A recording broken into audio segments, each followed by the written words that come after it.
Interview Johan pour Inédit Spirou 2018, Soliesville. Comment s'est passée ton arrivée à Soliès? C'est pas la première fois que tu viens? Non, c'est pas la première fois. Je suis venu plusieurs fois, mais en général, mes visites sont assez espacées. C'est-à-dire que je suis invité à peu près tous les 4-5 ans à Soliès. Bon là, ça faisait que 2 ans que j'étais pas venu, donc finalement, c'est assez rapproché cette fois-ci. Je vais bientôt finir dans la liste des auteurs qui viennent tous les ans si ça continue. Ouais, il y en a un paquet qui vient tous les ans. C'est ça, ouais. Tu fais l'actualité du journal Spirou avec la prépublication régulière d'épisodes de Super Groom. Qu'est-ce que tu peux nous en dire que j'aimerais être encore plus régulier. Oui.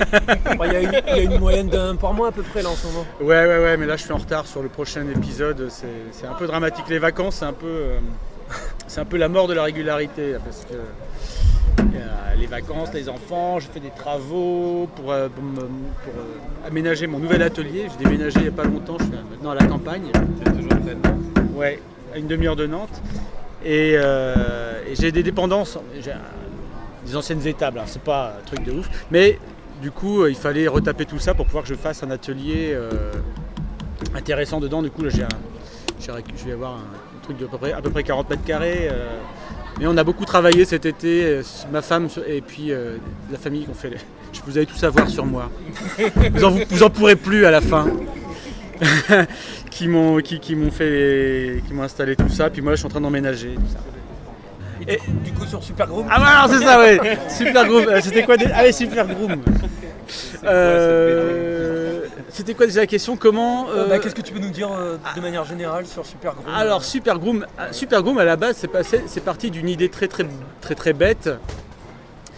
Ou suite à l'histoire de la face cachée du Z, où il avait, sur la Lune, a été touché par des radiations, il s'est transformé un petit peu en loup-garou. J'avais imaginé qu'on pourrait peut-être faire des petits gags à part de Spirou, où tout d'un coup il aurait des sortes de pouvoirs comme ça qui lui seraient un peu restés, comme des trucs un peu... Réminiscence. Ouais, une réminiscence un petit peu. Alors soit il se transformait en pleine lune, à moitié en loup-garou, je sais pas quoi. Et puis voilà, je suis parti un peu pour rigoler avec Fabien sur des petites idées de trucs de super-héros comme ça, et un peu fantastique. Et je dis, ce serait rigolo, en fait il a plus de pouvoir, mais donc il devient un super-héros, mais il met juste un masque, mais personne ne le reconnaît, quoi.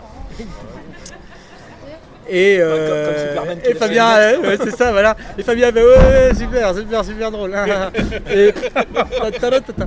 Et puis un jour, dans le journal de Spirou, il nous propose de participer à un numéro spécial super-héros. Et Fabien dit, tiens, on pourrait ressortir ton idée de machin là, de super masque et tout. Et on a fait cette petite histoire suite à la rencontre avec Bad Guy dans les griffes de la vipère. Et on imagine que Spirou, le temps d'une histoire courte, pour faire de la pub au journal de Spirou, va utiliser les inventions du comte de Champignac pour se créer un personnage de super-héros. Donc c'est toujours l'idée que c'est Spirou avec son costume rouge et un tout petit masque noir, mais personne ne le reconnaît. Même Fantasio est super fan et tout. Et puis voilà, et l'histoire, donc on a fait une première petite histoire avec Bad Guy pour rigoler, une deuxième histoire où on a un peu plus élaboré. Moi j'aimais bien l'idée du costume, un petit peu rétro, un peu à la Rocketeer et tout comme ça, quoi. D'ailleurs le costume, j'ai vu sur Snapchat qu'il est inspiré d'un vrai genre de perfecto. Ah ouais, que j'ai, du coup j'en ai un. Donc en fait le costume de Super Groom, en fait c'est le costume de Johan. Je serais peut-être habillé en Super Groom à Bruxelles là, pour la fête. Mais noir du coup, c'est Dark noir, Super Groom. C'est ça, c'est le Dark Super Groom. Et donc voilà, et donc on a imaginé que dans cette histoire là, il a un costume plus élaboré, il a récupéré le Fantacoptère, etc. Il a le comte de Champignac, il a fabriqué des trucs pour pouvoir un peu faire des coups d'éclat. Et à la fin de l'histoire, enlever son masque et dire oui les amis, c'était moi Spirou, vous m'aviez pas reconnu, mais lisez le journal de Spirou. Sauf qu'au moment où il veut faire ça, il arrive une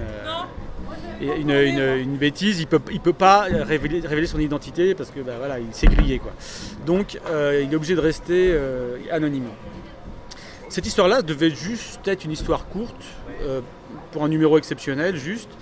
Il se trouve qu'on a eu des bons retours dessus. Les lecteurs, les éditeurs, les gens au marketing, les gens chez Dupuis. C'est déjanté, c'est ça qui était pas mal. C'est assez déjanté, c'est un ton un petit peu différent.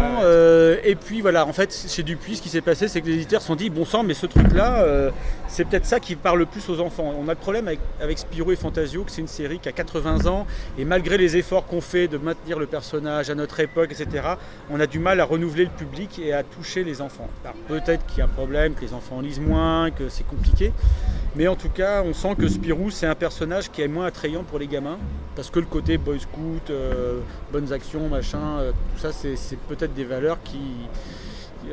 je sais pas, où on leur en parle pas comme il faudrait, on n'en sait rien. Par contre, effectivement, les super-héros, etc., on est là-dedans. Moi, je trouve que c'est un peu dans mon ADN de dessin et d'auteur. Quand j'étais gamin, je lisais Spider-Man, Iron Man et X-Men dans Strange, dans des magazines qui existaient dans les années 70. Et puis après est arrivé le manga aussi, donc moi mon univers de dessin, dans tout ce que j'ai fait jusqu'à présent, il est un peu à la croisée en général. Il n'y a qu'à regarder Nini Razorgood, des choses comme ça, du manga, du comics, c'est hybride entre et du dessin franco-belge. Je me suis dit après tout, Dupuis insistant sur le fait de Super Groom, ça nous plaît vachement, on pense qu'il y a un potentiel avec ça. Est-ce que vous voudriez développer cet univers pour faire quelque chose avec ?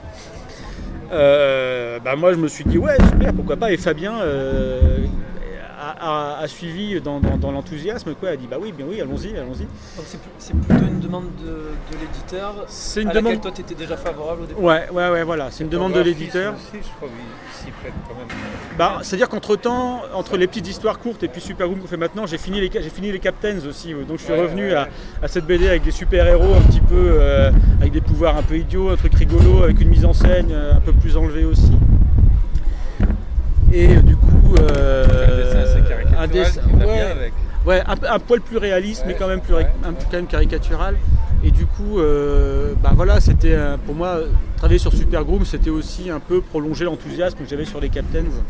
Donc c'est un hasard en fait, s'il y a eu les Captains et Super Groom, parce qu'on se posait la question, est-ce que c'était un concours de circonstances ou si c'était une volonté de ta part de faire du super-héros franco-belge en ce moment ? Concours de circonstances total en fait, puisque les Captains, je l'ai commencé. J'ai fait 30 pages des Captains il y a 10 ans avant d'être repris comme dessinateur de Spirou. En fait, je travaillais sur les Captains pour le Lombard.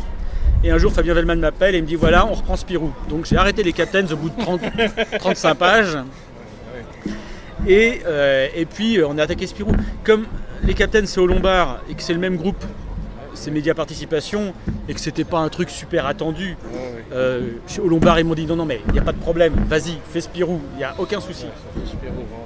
Et puis je m'étais toujours promis de terminer les Captains dès que j'aurais un petit peu de temps entre deux albums, sauf que en fait Spirou c'était beaucoup plus de boulot que ce que je pensais, et j'ai jamais eu de période vraiment jusqu'à présent où j'ai pu être suffisamment confortable pour finir ou attaquer un autre truc, quoi.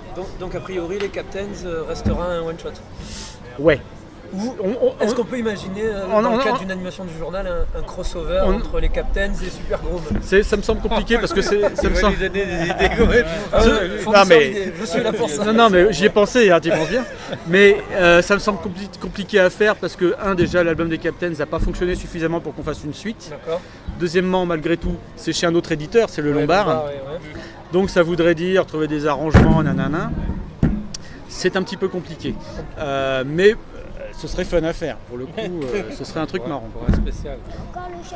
Donc, actuellement, sur Super Groom, on en est avec Dupuis. On doit faire 3 albums de 80 pages. Dans un format un peu plus comics, donc un peu plus en hauteur, les pages, avec moins de cases.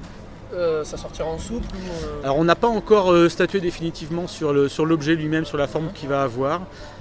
Moi je trouverais que ce serait chouette qu'on le fasse en souple, un peu on joue le jeu à la comics, mais en termes de commercial, c'est a priori pas ce qui est le mieux à faire, c'est un peu suicidaire. À cause des supermarchés, des machins. Mais aussi pour les vendre dans les supermarchés, tous les machins comme ça. En comics aussi, J'aime pas trop ça parce que ça abîme les cartonnés. Voilà, ça peut être plus à quelque chose comme ça.